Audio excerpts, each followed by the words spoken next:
Hey, everybody, this is Dr. William Clark here for Leadership Conversations. This is the show where we talk about leadership according to the world that matters to you. And I hope that this podcast finds you doing well and finding your leadership prospering and that your new year is still going strong. And, over the past couple of months, we've been doing the podcast in 2019. We've been talking and hinting around the idea of New Year resolutions and the idea that we make promises to ourselves and to others as we enter into a new year. And oftentimes, it's literally weeks into January, people kind of fall off of their promises. And obviously, at the time of this recording, we're kind of well into the year, and we still may be in the first quarter of the year by the time this gets released. But people are into the new year. They've reached of the new year. They're beyond the beginning of the new year and the freshness of the new year and the freshness of making promises. And they are now dealing with whatever is happening. And the question you got to wrestle with on an ongoing basis is, how do I make these promises at the top of the year and continue to work towards performing towards making these goals a reality? And I wanted to share something with you that I hope will keep you focused on what you've committed to and focused on where you're trying to go in the near future and the distant future. And that is saying yes to hope and faith in business. Now, most of the New Year promises are relegated to business, finances, personal well being, health, relationships, etc. And this podcast, since it's dedicated to leaders in the faith based world, in the nonprofit world, and in the small business world, I wanted to be responsive to those of you who have set goals in those realms so that you're still encouraged towards meeting those goals. And I want to talk about saying yes to hope and faith in business. Now, before we get started in the points I want to share with you, I want you to understand that having hope and faith in business is not a religious thing. While it is easy to understand why people would kind of define faith and hope in religious terms, and I totally get it, but the reality is you expressed faith and you expressed hope the moment you decided that you wanted to launch a business. The moment you decided to actually open your doors, the moment you decided to say, hey, I want to serve my customers and provide this service, was the moment you decided to express hope and faith. Now, from a biblical standpoint, faith is defined as the substance of things hoped for and the evidence of things not seen. And the simple definition of that is, if you're going to believe in something, it may not be tangible yet. You may not be able to touch it or grab it, but it is something that's there. It's the there that you can't really point to or tell people to go check that out so they can know what you're talking about. Faith oftentimes is that deep-seated belief that something can and will manifest, but it hasn't done so just yet. And in the case of this podcast, for many of you, you have believed that you're going to manifest a new degree. You have believed that you're going to manifest a new business. You believe you're going to manifest new customers, additional revenue. You're going to manifest new office space. You're going to manifest promotion if you're working somewhere, you're employed somewhere. You're going to manifest increases in salary, etc. You believe in that. Now, many times, faith and hope does come with substantiated reasons to believe. And it doesn't mean that you have faith and hope, for those of you who are super religious or scared of religiosity, you're scared to say that, you know what, if I say the word hope and faith, it's because it's not based in fact. That does not necessarily have to be the case. You can have faith and hope and it's based exactly on fact. And in running a business, for those of you who are leading businesses, sometimes you may not have all the facts and you still have faith. And even if you do have the facts and you may have faith with the facts, things may not turn out the way you expect it to. So it doesn't have to have a fact-based reference, nor does it have to be absent of facts in order for faith and hope to come into play. However, what you want to make happen is your faith to come alive at the right time for your business and for your leadership.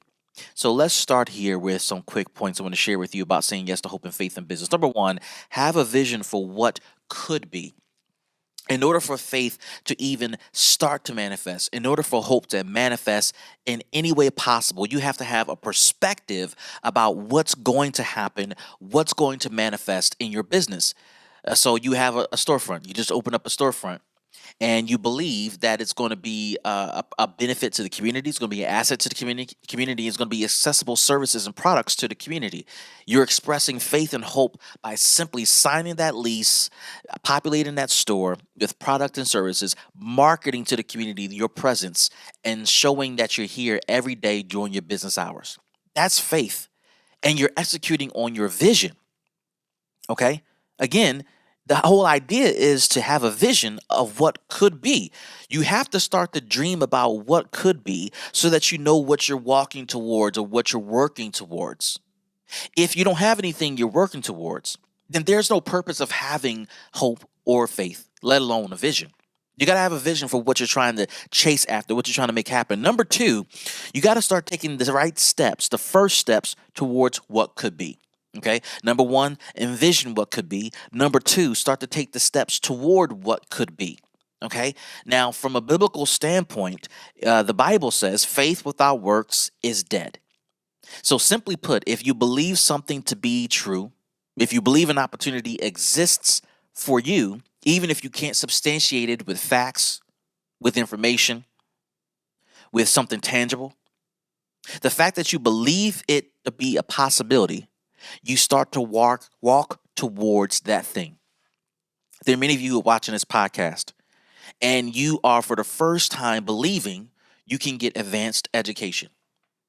You've had children, you've gotten married, and you've never finished your bachelor's degree, or you finished your bachelor's degree years ago, and now you want to get a master's, and for some of you, you want to get a doctorate.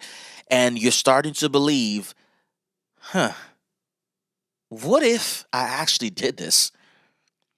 What if I told my family about what I envision and enlist them to support me? Okay, you're having a vision.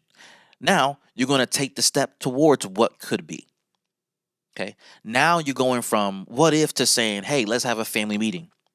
If I went back to school, would you guys support me by giving me some time during the evenings to do homework? By giving me some time on the weekends to do homework? By allowing me to come home late for a couple of semesters so that I can take evening classes? Or if I take classes online, by you guys giving me dedicated time to focus on those courses? Okay. Once the family agrees, then you got to take additional steps towards what could be, and that is submitting the application, going through the process, acquiring your transcripts, meeting with professors, taking a tour of the university. You got to take those steps, but you don't know what steps to take unless you have a vision of what could be. Now, you may go on this journey and you may not get accepted, and then you got to go back to the drawing board and say, hey, all right, I still think I want to do this, but maybe this is not the right school, or I didn't put forth the best effort. Maybe you do get accepted, and you start the process and you realize, wow, I haven't been to school in a while. I don't have the discipline yet to get here. So I need to kind of put some things in place to kind of get there. You have to take those steps.